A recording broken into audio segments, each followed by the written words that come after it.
আমি তো বলি আমার জাতি যদি কিচ্ছু না করতো, সারাদিন পরে ঘুমানোর সময় যদি হাত দুইটা উঠায় আর চোখের একটু পানি ছেড়া বলতো, মালিক এত বড় সংসার, এত যাই ঝামেলা সব সামনে নিয়ে সারা দিন তোর কাছে আসতে পারি নাই, এখন ঘুমাইতে চললাম, সকালে যদি উঠাস তাইলে উঠবো, নাইলে চির নিদ্রা হয়ে যাবে। কেননা ঘুম তো মৃত্যুই,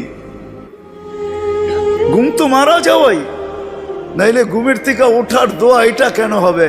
আলহামদুলিল্লাহিল্লাযী আহইয়ানা বা'দা মা আমাতানা ওয়া ইলাইহিন নুশুর। ঘুম যদি মৃত্যু মরা না হইতো, মৃত্যু বরণ করা না হইতো, তাহলে এই দোয়া ঘুমের থেকে উঠার হতো তো হইতো কেন? অন্য দোয়া হইতো, আরো তো কত দোয়া হইতে পারতো। বোঝা গেল আমি মৃত্যুর থেকে ফিরে আসছি, মরে গেছিলাম ঘুমের ভিতরে। আমার জাতি যদি শোয়ার আগে হাত দুইটা উঠায় তওবা করে শুইতো, নারী পুরুষ নির্বিশেষে, এইখানে তো এই বিশাল ওই মাথা পর্যন্ত একজনও পাওয়া যাবে কিনা যে ডেলি আমি ঘুমানোর আগে কমসে কম একটু হাত উঠায় তওবা করে হইলেও ঘুমাই, আল্লাহকে বইলা ঘুমাই, আল্লাহ যেমন করার ছিল সারাদিন করতে পারি নাই, যেমন পড়ার ছিল পড়তে পারি নাই, তোমার দিকে ছুটার ছিল ছুটতে পারি নাই, আমি কিন্তু মাপ চায় ঘুমাইতেছি। যদি উঠায় নাও ঘুমের ভিতরে, তাইলে ওদের অন্তর্ভুক্ত করো যাদের ব্যাপারে তুমি নিজেই কোরআনে বলছো ইউহিব্বুত তাওয়াবিন ওয়া ইউহিব্বুল মুতাতাহহিরিন। তুমি তওবাকারীকে ভালোবাসো, আমাকেও ভালোবাসার চাদর দিয়া ডাইবেন। আমার জাতি যদি ঘুমানোর সময় একটু তওবা করে ঘুমাইতো, একজনও তো হাত উঠাইতে পারবে না যে আমি ঘুমানোর সময় ডেলি তওবা করে ঘুমাই, তওবায় আমি অভ্যস্ত। যুবক আসো, ভাবো, সবার পায়ে হাত রাখা বলতেছি, যে যে স্থানে আছি, যার যতটুকু পজিশন দুনিয়াতে, রিক্সা চালাও, তুমিও ভাবো যে এই ছোট জীবনটা কেন দিলেন? বাবা উচিত কেন দিলেন? ওই জান্নাত পাওয়ার জন্য দিলেন। বলে আপনি কি করে বলেন? এই জন্যই বলি, কেন আমাদের যাত্রা জান্নাত থেকে, আমরা জান্নাতে যাব। আদম আলাইহিস সালাম জান্নাত থেকে যাত্রা শুরু করছেন, আবার উনি ফিরা জান্নাতেই যাবেন। আমাদেরকে যদি আল্লাহ জান্নাত না দিবে, তাহলে মুসলমানের ঘরে আমার অস্তিত্ব দিল তো দিল কেন? আমি তো ডিমান্ড নোটও ভরি নাই, আমি তো আল্লাহর কাছে চাইও নাই, আমি তো আল্লাহর কাছে অনুরোধও করি নাই। আল্লাহ সদ ইচ্ছায় আমাকে মুসলমানের ঘরে পাঠাইছেন। দুনিয়াতে পা রাখতে দেরি, আজান একামতের ধ্বনি আমার কানে আসতে দেরি হয় নাই। কিন্তু সব সত্য, কিন্তু এটাও সত্য আমি সবকিছু পাওয়ার পরে হারায় গেলাম, আল্লাহকে ভুলা গেলাম। এই জন্যই কোরআন আমাদের কানে ধ্বনি দেয়, কুতিলাল ইনসানু মা আকফারা। ও মানুষ, তুই অকৃতজ্ঞ হইলি তো হইলি কি করে? উচিত তো ছিল ফল আসলে গাছ আরো ঝুঁকবে, ফল আসলে আরো ঝুঁকবে। উচিত তো ছিল শিক্ষিত মানুষগুলা শিক্ষিত হইয়া 24 ঘন্টা আল্লাহর কুদরতি পায়ে পড়া থাকবে। উচিত তো ছিল ধনী ধন পাওয়ার পরে আল্লাহর কাছে কাছে থাকবে। উচিত তো ছিল যুবক যৌবন পাওয়ার পরে আল্লাহর কুদরতি পায়ে যায় মাথা ঠেকায় দিবে, মালিক তুই আমাকে যৌবন দিছিস, দূরে যাই তো যাই কি করা, যৌবন তো তোরই দেওয়া। 24 ঘন্টা আমাদের উপরে রহমতের বৃষ্টি বর্ষিত হইতে থাকে। তারপরও আমাদের সমাজের মানুষগুলা একটু ভাবে না, একটু চিন্তা করে না এই ছোট জীবনটা কেন দিল। আসলাম আর যাব। উর্দুতে বলে খানা কামানা খানা সোনা সুবা পাখানা। এটার জন্য তো দুনিয়ায় দেন নাই, জীবনটা দেন নাই যে কামাবো, খাবো, ঘুমাবো, আর সকালে খালি করব, আবার কামানোর জন্য ছুটবো। মা বোনরা হয়তো একটা আটটা বেশি করে, পকানা সাজনা সাজানা, খানা খিলানা, সোনা, আর পরেরটা তো সবারই সমান। এতটুক হয়তো মা বোনদের দুই একটা বেশি, চার চারা তো পুরুষের সমানই। এই জন্য জীবনটা না। আসেন ভাবুন, কোন দিন এটা ফুরে যাবে কেউ জানবে না। মৌত কারো কাছে মিস কল দিয়ে আসে না। দুনিয়ার কোনো ব্যক্তিত্ব নাই, একজন ব্যক্তিত্ব ছিলেন, মৃত্যু যার কাছে বইলা আসতে হয়েছে। আল্লাহ নিজে বলছেন মালাকুল মৌতকে, বন্ধুর কাছে যাবে, অনুমতি দিলে ঢুকবে, নাইলে ঢুকবে না। অনুমতি নিয়ে বুকে হাত রাখবে, নাইলে রাখবে না। আমার বন্ধুর অনুমতি ছাড়া হাত রাখবে না বুকে। একজনই দুনিয়াতে ব্যক্তিত্ব ছিল যার কাছে অনুমতি নিয়ে আসছে, কারো কাছে আজ পর্যন্ত অনুমতি নিয়ে আসে না, আর আসবেও না। সত্য এটাই। এই জন্য আসেন, ওই জান্নাত, এটাই আমাদের ছোট জীবনটার উদ্দেশ্য। এই জন্যই আল্লাহ ডেলি ডাকে, 5 বেলা ডাকে, গ্যারান্টি দিয়া ডাকে, সিল লাগায় ডাকে। ইদা সালুহা সালুহা সাইরুল আমাল। 5 ওয়াক্ত নামাজ যদি এই উম্মত কমপ্লিট করে দেখাইতে পারে, তো আল্লাহ আমাদের নবীজির সাথে ওয়াদা করছেন, আমিও আপনার উম্মতের জীবনকে কমপ্লিট বলে লেখা দিব। কোনো বিষয়ে হাতেই লাগাবো না, চোখই বুলাবো না, নামাজ ঠিক তো ঠিক। মুহাম্মদুর রাসূলুল্লাহ সাল্লাল্লাহু আলাইহি ওয়াসাল্লাম এই জন্যই আসছেন, এই জন্যই জীবনটা ভর চোখের পানি ঝরাইছেন, এখনো জড়াইতেছে। কিয়ামতের মাঠে আমাদেরকে নিয়েই চিৎকার দিবে, উম্মতি উম্মতি বলে চিৎকার দিবে। আসছিল যুবক, যৌবন অবস্থায় তোমাকে জান্নাত পাওয়ায় দেওয়ার জন্য, নাইলে যে হাদিস শুনাইছি এটা কোনোদিন হইতো না, কোনোদিন হইতো না। যৌবন আসতে দেরি, পাইতে দেরি, তোমাকে জান্নাতের নিচে গ্যালারি বুকিং দিতে দেরি হবে না। তোমার জন্য আরশের নিচে তোমার জন্য গ্যালারি বুকিং হবে, সুপার ডিলাক্স গ্যালারি। সাবাতু ইয়াদিল্লুহুমুল্লাহু তাহতা দিল্লি আরশি ইয়াউমা লা দিল্লা ইল্লা দিল্লু শাবুন নাশা ফি ইবাদাতিল্লাহ। ওই যুবক যে দুনিয়ার এই গান্দা জিনিসের থেকে 60-70 বছরের জন্য চোখ বন্ধ করে নিছে, কান বন্ধ করে নিছে, জবান বন্ধ করে নিয়ে দৌড় লাগাইছে, আল্লাহ বলে তোমাকে আরশের নিচের সুপার ডিলাক্স গ্যালারিতে জায়গা দিবে। কিয়ামতের দিন ওইখানে জায়গা দিবে। হ্যাঁ, ওইখানে শুধু খালি মুখে বসে থাকতে হবে না, সব থাকবে ওইখানে, সব খাইতে থাকবে, সব বুক করতে থাকবে, আমল নামা উঠতে উঠতে ডাইনাতে চলে আসবে।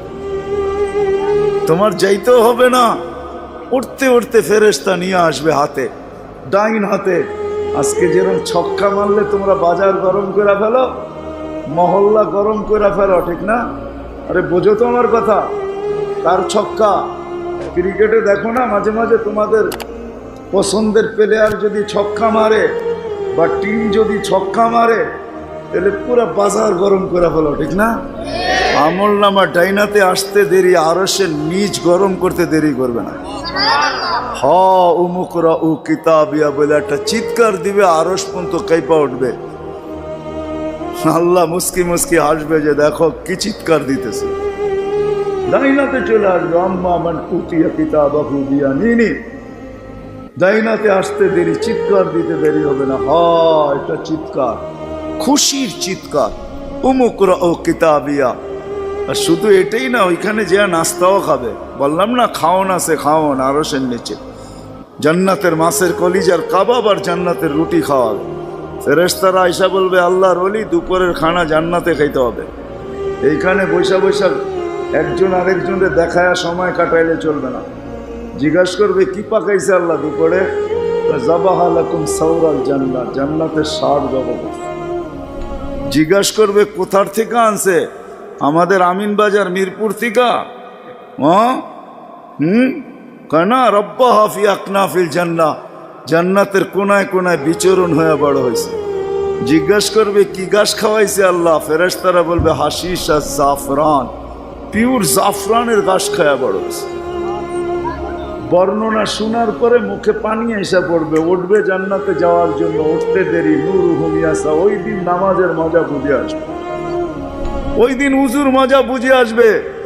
যেইখানে উজুর ব্যবহার হয়েছে ওইখান থেকে নূর ফুটা বাহির হবে, যেই জায়গা নামাজে ব্যবহার হয়েছে ওখান থেকে নূর ফুটা বাহির হবে। দোজকের পাশে যাবে, দুনিয়ায় কি রংবাজ। দুজক যখন জিজ্ঞাসা করবে তোমরা কারা, তো সব রং বুড়াও রংবাজ হয়ে যাবে। রংবাজ বোঝেন তো? দুজকের পরিচয় দিবে, চিনো না বুঝি আমার ঘরে? হ্যাঁ চিনো না? নিজেকে পরিচয় দিবে ঘন্টা ভর, তারপরে দুজক বলবে মাপ চাই বাবা, জিজ্ঞাসা করেও বিপদে পড়ছে। তোমরা ধীর গতিতে পার হবে না, দ্রুত গতিতে পার হবে। কাইলা তাশউর, এমন না যে পদ্মা ব্রিজ নতুন দেখতে গেছো, গাড়িওয়ালা করে বলছে আস্তে আস্তে চালা, একটু দেখালোই, আবার কবে আইনা নাই, ঠিক না?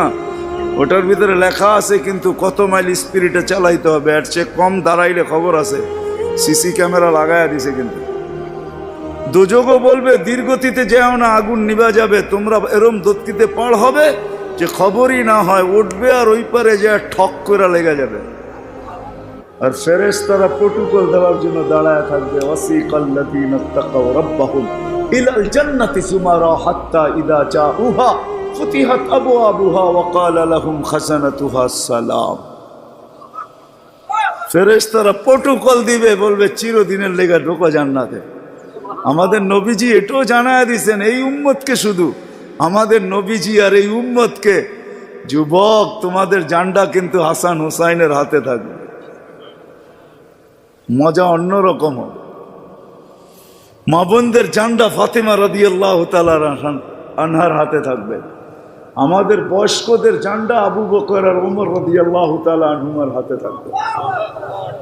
আল্লাহর নবীজি আগে আগে থাকবে। ওয়াস্তাকবিলুনি উম্মতি রব্বি, আল্লাহ জান্নাতের গেটে আমাদেরকে স্বাগত জানাবে। কেমন হবে? সর্বশেষ যে জান্নাতে যাবে, সর্বশেষ, শেষ পড়ার কেউ যাবে না। ও যখন জান্নাতের দরজায় যাবে, হুর দেইকা 40 বছর তাকায় থাকবে, খালি রূপ দেইকা 40 বছরের লেগে ট্যা হয়ে যাবে, ট্যা। 40 বছর পরে হুর ওর গালের ভিতরে চিমটিকাইটা বলবে, খালি দেখবি আর কিছু কাহিনী নাই, আর কত দেখবি তুই আমারে, চল ভিতরে।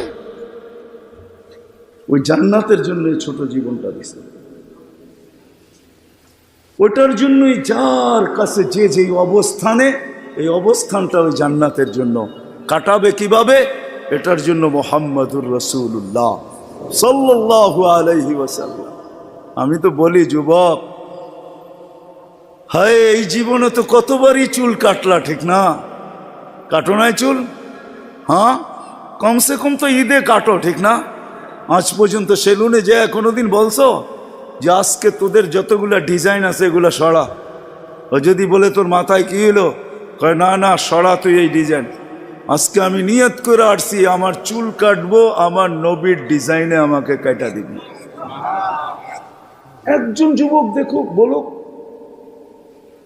কসম খোদার যদি তুমি নবীর মহব্বতে একদিন চুলও কাটতে পারো, তাহলে আমি জানি তোমার যদি ঈমান নিয়ে মরতে পারো, একদিনের চুল কাটা তোমাকে জান্নাতে নিয়ে যাবে। নবীর আদর্শ আল্লাহর কাছে বড় প্রিয়। এই জন্য আসো, লম্বা করতে চাইতেছি না, আসো ছোট জীবনটা যে যেই ক্ষেত্রে আসি, যুবক যৌবনে, নারী নারীত্বে, পুরুষ পুরুষত্বে, ধনী ধনের ভিতরে, যে যে অবস্থানে আসি, পজিশনে আসি, এটা ওই জান্নাত নেওয়ার জন্য। নাইলে পস্তাইতে হবে, সওয়া যাবে না, এটাই সত্য। এক এক দুযোগীর এক একটা দাঁত হবে 10 কিলোমিটার চওড়া, উপরের মারিটা হবে 160 কিলোমিটার, বসতে জায়গা লাগবে 470 কিলোমিটার। ওই পাহাড় আমি 4 বার এই 2 চোখে দেখছি, ইয়ামানে জাবালে বায়দা, যেটার সমান এক একটা রান হবে। হায়, সইতে পারবে না। তোমাকে মুসলমানের ঘরে অস্তিত্ব দিছেন এই জন্য না, তোমাকে মুসলমানের ঘরে অস্তিত্ব দিছে যুবক এই জন্য যে তুমি যৌবন দিয়েই আল্লাহর কাছ থেকে জান্নাত নিয়ে নিবে। পরের সময়টা যেটা থাকবে ওটা শুধু বোনাস থাকবে। জান্নাত তুমি নিয়ে নিবে, পরে যা সময়টা পাবে এটার জন্য তোমার পদমর্যাদা বাড়তে থাকবে, জান্নাতে মর্যাদা বাড়তে থাকবে। কিন্তু জান্নাতের প্লট তুমি যৌবন দিয়ে নিয়ে নিবে, এই জন্য তোমাকে যৌবন দিয়েছে। আসো আজকে সবাই মিলে অঙ্গীকার করি, বুলার রাস্তার থেকে ফিরে আসি আর ভাবি যে আমাকে কিন্তু জান্নাত নিয়ে যেতে হবে। ওইখানে কোনো পরিচয় চলবে না। যদি চলতো তাহলে একটা কথা বলেই শেষ করতেছি, দুনিয়ার কারো যদি নাও চলতো তাহলে আবু তালেবের জন্য চলতো পরিচয়। আবু তালেবের চলতো, যেই নবীর পিঠের ছোঁয়া পাইলে ভাগ্য খোলে, আল্লাহর রসুল খেজুর গাছে পিঠ লাগায় জুমার খুতবা পড়তেন। যেই দিন মেম্বরে উঠছেন, পা রাখছেন, খেজুর গাছ বাচ্চার মতো ফুফায় ফুফায় কাঁদতেছিল, বিলাপ করতেছিল, আমাকে বঞ্চিত করলেন কেন? পেটের ছোঁয়া দিতেছিলেন, ধন্য হইতেছিলাম, কেন বঞ্চিত করলেন? মেম্বরে কেন পা দিলেন? আল্লাহর রসুল সান্ত্বনা দিতে দিতে এই পর্যন্ত সান্ত্বনা দেওয়ার পরে কান্না থামছে যে তোকে আমি জান্নাতে নিয়ে যাব। দুনিয়াতে তুই খেজুর খাওয়াইতে পারিস না, তুই জান্নাতে খেজুর দিবি, আমি খাবো। ওই আবু তালেবই আল্লাহ রসুলের ছোঁয়ায় ধন্য হতো। 44 বৎসর চাচার সিনায় থাইকা বড় হয়েছেন। 44 বৎসর পর্যন্ত চাচার সিনায় ছিল। ও যুবক, আমি চুল কাটার কথা এই জন্য বলতেছিলাম। আনাস ইবনে মালিক রাদিয়াল্লাহু তাআলা আনহু বলেন, আল্লাহর রসুল আমার ঘরে আসছে, আমি দস্তরখান বিছায়া দিছি, খাইছেন, দস্তরখান দিয়ে হাত মুছছেন। ওই দিন থেকে নিয়ে আজ পর্যন্ত যতদিন বেঁচে থাকবো দস্তরখানকে পানি আর সাবান দিয়ে আমি পরিষ্কার করি না, আর করবো না। যখনই ময়লা হয় আমি আগুনে নিক্ষেপ করি, আগুন ময়লা খায়া ছাই করে ফেলে, আমাকে চকচকে দস্তরখান ফেরত দেয়। একটা সুতাও জ্বালানোর ক্ষমতা রাখে না। যেই রসুলের হাতের ছোঁয়া পাইলে দুনিয়ার আগুন, দুনিয়ার সুতা পড়তে পারে না। তুমি যদি ওই রসুলের স্টাইলে চুল কাটো তো দুজক তোমাকে ধরবে, তো ধরবে করতে না। আমার কাছে লজিক আছে, যুক্তি আছে। আসো, কোনো পরিচয় চলবে না, চলবে শুধু মুহাম্মদুর রাসূলুল্লাহ, তার আদর্শ চলবে। এই জন্য আসেন, ওয়াদা করি আজকের থেকে যে আমি আমার জীবনটাকে আল্লাহর রসুলের আদর্শে যে জায়গায় আছি, গরিব গুরবতের ভিতরে থেকে, হায় গরিব তো ভাবে দুনিয়াও পাইলাম না, আমিও ভাবি গরিব দুনিয়াও পাইল না, আখেরাত যেন হাতছাড়া না হয়। কিয়ামতের মাঠের আধিপত্য গরিবদেরই থাকবে। একটাই সম্প্রদায় কিয়ামতের মাঠে যাদের হিসাব কিতাব হবে না, কানে কানে ফেরেশতা বলবে ইনতালিকু ইলাল জান্নাতি বিগাইরি হিসাব ওয়ালা কিতাব, তোমাদের হিসাবও নাই কিতাবও নাই, চলো জান্নাতে চলো। এই জন্যই আল্লাহ রসুল গরিবদের ভিতরে উঠতে চাইছেন। অহশুরনি ফি জুমরাতিল মাসাকিন, হিসাব কিতাব নাই। শুধু এইখানেই শেষ না, আল্লাহ বলবে তামাত্তাউ 500 আম হাত্তা ইয়াদখুলাল আগনিয়া, দুনিয়াওয়ালারা দুনিয়ায় ভোগ করছে 60-70 বৎসর, তোদেরকে দেখায়া দেখায়া, তোরা খাবি 500 বৎসর ওদেরকে দেখায়া দেখা। 500 বৎসর পরে ধনীদেরকে যেতে দিবে, এই পাশে বসায় রাখবে, বলে বসো আর দেখো ভিতরে কি করে। গরিব বড় বড় বার্গার লইব, 2 হাতে ধরে টানবো আর খাইব। বড় বড় গ্রিল লইব, দুনিয়ার যত খানা জান্নাতের এটা লইব, লম্বা লম্বা টান দিব আর দেখাইব আর চোখে টিপি দিব। কি বয়ে রয়েছেন কেন? ঠিক না? আমি তো মাঝে মাঝে বলি, হুজুররা কি বলবে জানি না, হুরেরও যদি আয়ে বলবো পরে অনেক সময় আছে তোর লোকে দেখা করার, যা এখন 500 বছর খাওয়ার অনুমতি দিছে, দুনিয়ার 60টা মিটায় লই, 500 বছর খায়া লই, পরে দেখা করবো বাগেন থেকে। হুরের কাছেও যাবে না।